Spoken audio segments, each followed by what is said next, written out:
M Lawrence വിടവാങ്ങിയിട്ട് ഇന്നേക്ക് ഒരു കൊല്ലമായി.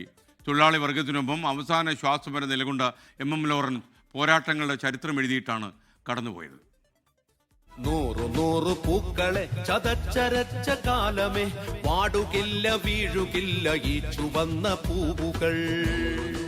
ജ്വലിക്കുന്ന പോരാട്ടവീര്യം, അസാമാന്യമായ മനക്കരുത്ത്, വിട്ടുവീഴ്ചയില്ലാത്ത നിലപാടുകൾ, നിറഞ്ഞ അനുഭവസമ്പത്ത്.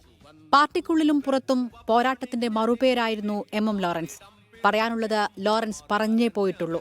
പാർട്ടി അച്ചടക്കമൊന്നും അക്കാര്യത്തിൽ ലോറൻസിന് വിലങ്ങുതടിയായിട്ടില്ല. എറണാകുളം മുളവുകാട് മാടമാക്കൽ അവിര മാത്യുവിന്റെയും മറിയം മാത്യുവിന്റെയും മകനായി ജനിച്ച ലോറൻസിന്റെ പോരാട്ടം സ്കൂൾ കാലത്ത് തുടങ്ങിയതാണ്.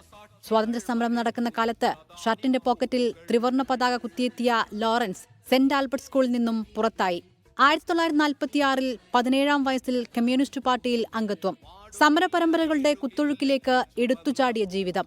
എറണാകുളം ജില്ലയിൽ തൊഴിലാളി പ്രസ്ഥാനം കെട്ടിപ്പടുക്കുന്നതിൽ ആളും അർത്ഥവുമായി ലോറൻസ് നിന്നു. തുറമുഖ തൊഴിലാളികളെയും ശുചീകരണ തൊഴിലാളികളെയും സംഘടിപ്പിക്കുന്നതിൽ നിർണായക ശക്തിയായി. 1950-ലെ ഇടപ്പള്ളി പോലീസ് സ്റ്റേഷൻ ആക്രമണ കേസിൽ 22 മാസം ജയിൽവാസം. കമ്മ്യൂണിസ്റ്റ് പാർട്ടി പിളർന്നപ്പോൾ CPM പക്ഷത്ത് നിലയുറപ്പിച്ചു. ഒറ്റത്തവണ മാത്രം തിരഞ്ഞെടുപ്പിൽ വിജയം കൂടെ നിന്നു. 1980-ൽ ഇടുക്കിയിൽ നിന്ന് ലോക്സഭയിലേക്ക്.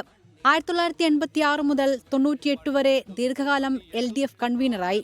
വിഭാഗീയത കൊടികുത്തിവാണ കാലത്ത് VS വിരുദ്ധചേരിയിൽ നിലയുറപ്പിച്ച ലോറൻസിനെ കേന്ദ്ര കമ്മിറ്റിയിൽ നിന്ന് ഏരിയ കമ്മിറ്റിയിലേക്ക് തരം താഴ്ത്തി. രാഷ്ട്രീയ ജീവിതം അവസാനിച്ചുവെന്ന് കരുതിയവരെ അമ്പരപ്പിച്ചുകൊണ്ട് 2005-ൽ സംസ്ഥാന കമ്മിറ്റിയിലേക്കും 2006-ൽ CITU സംസ്ഥാന ജനറൽ സെക്രട്ടറി സ്ഥാനത്തേക്കുമുള്ള തിരിച്ചുവരവ്.